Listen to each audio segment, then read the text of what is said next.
ఆ భూమిలో ఒక 40-50 ఎకరాల ఎస్సీలు ఎంక్రోచ్మెంట్ ఉన్నారు. ఎంక్రోచ్మెంట్ అంటే వాళ్ళు అక్కడ సాగు చేసుకొని బతుకుతున్నారు. ఆ అమ్మ మాట్లాడింది, ఈ అమ్మ మాట్లాడింది అదే. ఈ భూమి గురించి కాదు. ఈ భూమిలో ఆల్రెడీ డబ్బులు ఇచ్చేసినాం, ఇక్కడ రైతులకు ముట్టినా, ఇక్కడ ఇబ్బంది లేదు. వాళ్ళన్నది ఏంటంటే అక్కడ మార్కెట్ పెట్టమంటున్నారు, అందులో మేము ఏండ్ల తరబడి సాగు చేసుకొని బతుకుతున్నాము, మాకు డబ్బులు ఇవ్వాలని ఆ ఎస్సీ రైతులు అడుగుతా ఉన్నారు. ఇప్పుడు అందులో ఎన్ని కిరికిర్లు. హైకోర్టులోనేమో ఒక ఆర్డర్ ఉన్నది, కేంద్ర ప్రభుత్వం దగ్గర ఆంధ్రప్రదేశ్ ఫిర్యాదు ఉన్నది. ఈ ఎస్సీ రైతులు మాకు అందులో మేము కబ్జా మీద ఉన్నాం, మాకు పైసలు రావాలని ఎస్సీ రైతులు అడుగుతున్నారు. అందులోనే గుడి ఉన్నది, అందులో మధ్యలోకెళ్ళి ఒక రోడ్డు పోతున్నది. అంటే అది అయ్యేది కాదు, పోయేది కాదు. మళ్ళా ఢిల్లీలో ఏమంటున్నారు, హౌసింగ్ బోర్డు వాళ్ళు 1500 కోట్లు కట్టమని మార్కెటింగ్ శాఖను అడుగుతున్నారట. ఇదేమో మార్కెటింగ్ శాఖ తన సొంత పైసలు పెట్టి 10 కోట్లు పెట్టి ఈ భూమి కొన్నది మార్కెటింగ్ శాఖ.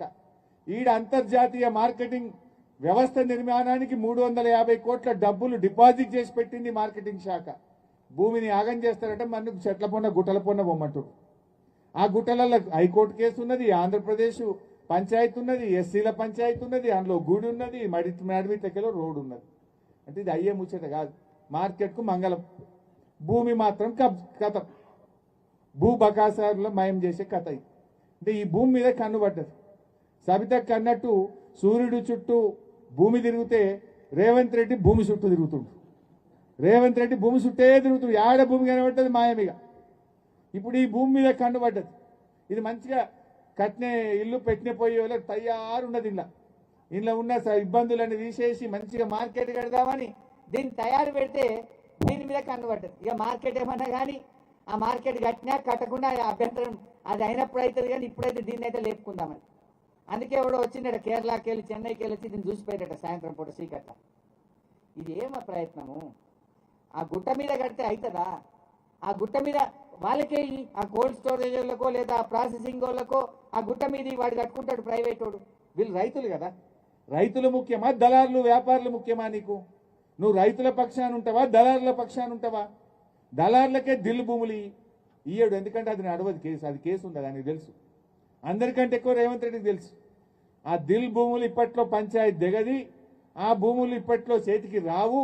ఇది మాత్రం క్లియర్ ఉన్నది. దీన్ని లేపకపోదాం, దీన్ని తమ అనుయాయులకు కట్టబెడదామనేటువంటి ఒక కుట్ర.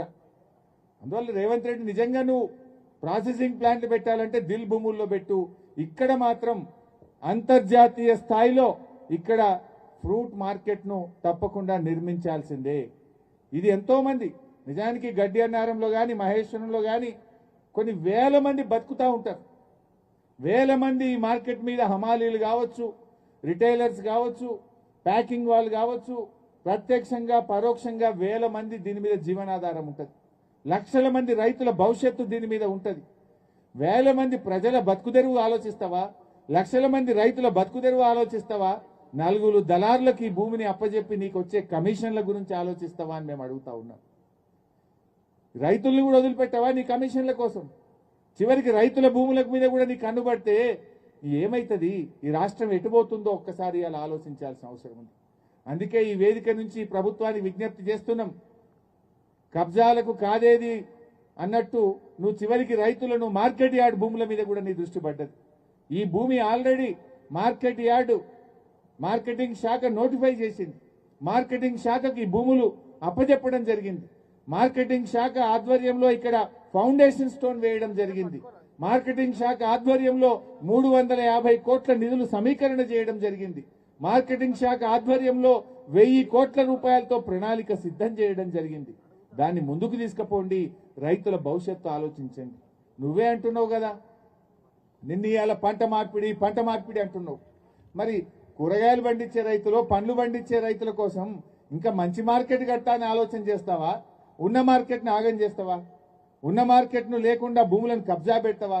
నువ్వు చెప్పే పంట మార్పిడికి నువ్వు చేసే పనేమున్నది? మార్కెట్ బాగా కట్టి ఇంటర్నేషనల్ ఎక్స్పోర్ట్ చేయడానికి వసతులు కల్పించి రైతుల్ని ప్రోత్సహించి రైతుల్ని అధిక ఆదాయం వచ్చే వైపు తీసుకుపోవాలంటే నువ్వు ఆ దిల్ భూములలో ఇరికిచ్చి హైకోర్టు కేసులలో ఇరికిచ్చి మార్కెట్ను ముందుకు పోకుండా చేసేటువంటి కుట్ర జరుగుతూ ఉంది. అందువల్ల రైతు సోదరుల పక్షాన రైతుల కోసం మేము ఇక్కడికి వచ్చాం. చాలా రోజుల నుంచి పెద్దలు కిషన్ రెడ్డి గారు అసెంబ్లీ జరిగేటప్పటి నుంచి అడుగుతా ఉన్నారు, ఈ భూమి ఇక్కడ మార్కెట్ను మనం కాపాడాలి, మనం పోరాడాలి. ఎంతో కష్టపడి సేకరించిన ఈ భూమి దళారుల పాలవుతుందని చెప్పి పెద్దలు కిషన్ రెడ్డి గారు, సవితక్క గారు చాలా రోజుల నుంచి మమ్మల్ని ఇక్కడికి వెళ్ళాలని అంటా ఉండ్రి. తప్పకుండా ఈ భూమి పోరాటది బీఆర్ఎస్ పార్టీ. ఇక్కడే అంతర్జాతీయ స్థాయిలో ఫ్రూట్ మార్కెట్ వచ్చేదాకా రైతుల పక్షాన బీఆర్ఎస్ పార్టీ పోరాడుతుంది. ఇది ఇక్కడ బతికే వేల మంది ప్రజలతో పాటు ఈ రాష్ట్రంలో ఉండే లక్షలాది మంది రైతుల భవిష్యత్తుకు సంబంధించినటువంటి విషయం. ఇందులో వ్యక్తిగత పంచాయతీ లేదు, ఇందులో వేరే రాజకీయాలు లేవు. ఇది రైతుల కోసం ఆనాడు కేసీఆర్ గారు ఆలోచించిండ్రు. ఇది ముందుకు పోవాలన్నదే మా ప్రయత్నం. నిజానికి ఈ ప్రాంతంలో ఆ మార్కెట్ వస్తే ఎంత డెవలప్ అవుతుంది ఈ ఏరియా, ఈ చుట్టుపక్కల భూములు ఎంత బాగా అభివృద్ధి జరుగుతాయి, ఇవాళ ఆలోచించాల్సినటువంటి అవసరం ఉంది. ఈ ప్రభుత్వం ఎట్లా తయారైపోయిందంటే ఎక్కడ చూడు భూముల చుట్టే.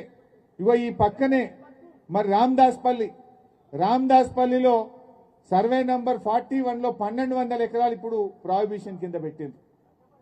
ప్రాహిబిషన్ కింద పెట్టుడు, సెటిల్మెంట్ చేసుడు.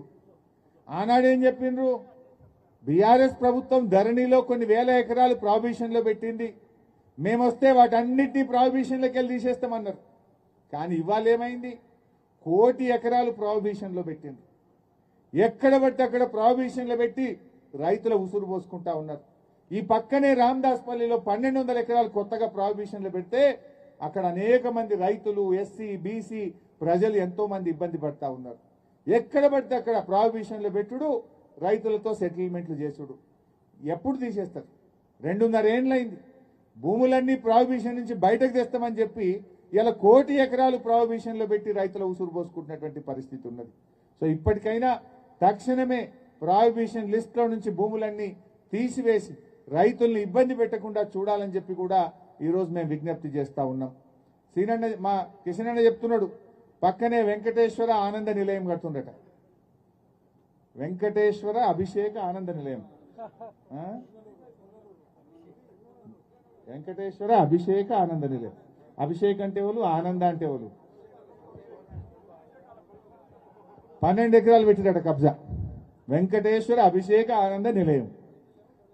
పైసలేమో చెందాలి, ఎవ్వరు చూసినా ఎవరిని ఇడిచిపెట్టేది లేదు. ఇక చిన్నోని పెద్దోని మొత్తం వెంకటేశ్వర అభిషేక ఆనంద నిలయం. మరి అభిషేక్ ఎవలో, ఆనంద్ ఎవలో, దేవుని పేరు చెప్పి కూడా వసూలు చేస్తే ఇంకా దేవుడు ఊకుంటాడా?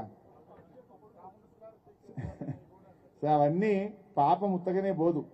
దేవుణ్ణి పేరు పెట్టి కూడా వసూలు చేస్తే, దేవుని పేరు పెట్టి కూడా భూములు కబ్జా చేస్తే దేవుడు ఊకోడు, తప్పకుండా తగిన శాస్తి చేసి తీరుతాడు. అయితే ఈరోజు నేను ఒకటే విషయం, ముఖ్యంగా మేము వీడికి వచ్చిన ఉద్దేశం కూడా ఈ మార్కెట్ కట్టాలని. మేము వ్యవసాయ మంత్రి తుమ్మల గారిని, ముఖ్యమంత్రి రేవంత్ రెడ్డి గారిని డిమాండ్ చేస్తున్నాం. ఎలాంటి బేషిజాలు వద్దు. మేము రాజకీయాల కోసం మాట్లాడతలేము, రైతుల పక్షాన మాట్లాడుతున్నాం. తుమ్మల గారు రైతు పక్షపాతి. మీరుండగా ఈ రకంగా జరగడాన్ని మేము ఒప్పుకోం. అవసరమైతే ముఖ్యమంత్రి గారి మీద పోరాడండి, తిరగబడండి. ఇక్కడే అంతర్జాతీయ స్థాయిలో ఫ్రూట్ మార్కెట్ కట్టి మీరు నిజమైన రైతు బిడ్డగా తుమ్మల గారు నిలవాలని చెప్పి కూడా ఈ సందర్భంగా నేను కోరుతా ఉన్నా. ఎందుకంటే ఆయన స్వయంగా ఒక రైతు తుమ్మల గారు. మరి మీరు ఆ దిల్ భూముల్లో తీసుకుపోయి మార్కెట్ యార్డ్ పెడితే ఆ కోర్టు పంచాయతీ దేవుతుందా? ఆడ దేవుని పంచాయతీ ఉండే దేవుడు గుట్టనే ఉండే. అందులో ఎస్సీలు ఆల్రెడీ కబ్జాల పాపం వాళ్ళు బతుకుతూనే ఉండ్రి. ఎందుకు పంచాయతీలు ఇరికిస్తారు? కావాలంటే ప్రాసెసింగ్ వాళ్ళని అడిగి పంపుండ్రి, అయినాడు అవుతుంది. ఇక్కడ మాత్రం మార్కెట్ కట్టుండ్రి. ఇప్పటికే పాపం వాళ్ళు ఇబ్బంది పడుతున్నారు రైతులు. మన రైతులకు అధిక ధర రావాలంటే అంతర్జాతీయ స్థాయిలో మార్కెట్ రావాలి, దానికి కావాల్సిన ప్యాకింగ్ యూనిట్లు రావాలి, దానికి కావాల్సిన ఇన్ఫ్రాస్ట్రక్చర్ రావాలి. డబ్బు రెడీగా ఉంది, ఎస్టిమేట్ రెడీగా ఉంది, ప్లాన్ రెడీగా ఉంది. కనుక తుమ్మల గారు వెంటనే టెండర్లు పిలవండి, ఇక్కడ మార్కెట్ నిర్మాణాన్ని ప్రారంభించాలి. లేకుంటే మాత్రం బీఆర్ఎస్ ఊరుకోదు. ఎంత దూరమైన పోరాటం రైతుల పక్షాన